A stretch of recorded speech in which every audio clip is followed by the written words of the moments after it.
They're a familiar sight on Canadian city streets, followers of Falun Gong, meditating and raising awareness about human rights abuses in China.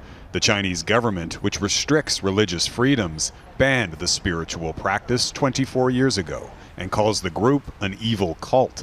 I was arrested twice in China for practicing Falun Gong. Police followed me everywhere, says Qiu Shaisha. She escaped to Canada in 2014, but never expected Beijing's shadow would follow her here. We are photographed and harassed every week, she says. Hello. Global News spoke with more than a dozen Falun Gong followers and other members of the Chinese diaspora who say they faced surveillance, intimidation, and abuse here in Canada after speaking out against the Chinese Communist Party. Most didn't want to show their faces because they have family in China.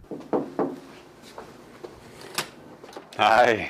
Nice to see you. But Michelle Zhang says her family has nothing left to lose. This persecution must be stopped. Zhang left China in 1998, just before Beijing's crackdown on Falun Gong.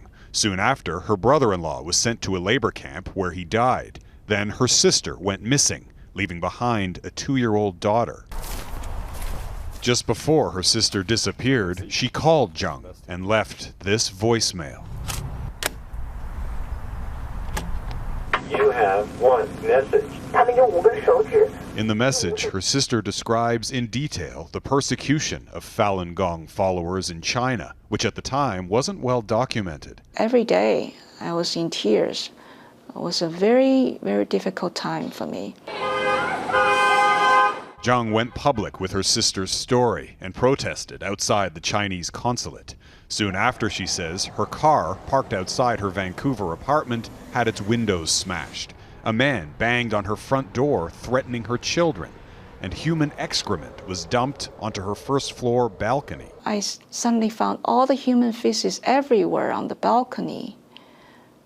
That was very, very weird. I had no enemies in that city. I realized that the Chinese Communist Party was probably the one who was directing this whole thing. But she has no proof. She reported the incidents to police to no avail. And she's not alone. It is widespread, and the main task, it seems to us, is to intimidate and instill fear within diaspora members residing in Canada. This Uyghur leader says the community has been sounding the alarm for years. He hopes now, following the recent revelations about China's political interference in Canada, people will take their concerns more seriously. It is very regrettable that it took someone from CSIS to deliberately leak this information. It seems to me that they felt the same as we do, frustration or inaction. The Chinese consulate did not respond to our request for comment, but it has consistently denied allegations of intimidation and interference campaigns, claiming they're nothing more than attempts to sabotage the prosperity and stability of China. Donna? Jeff Semple in Toronto tonight. Thanks.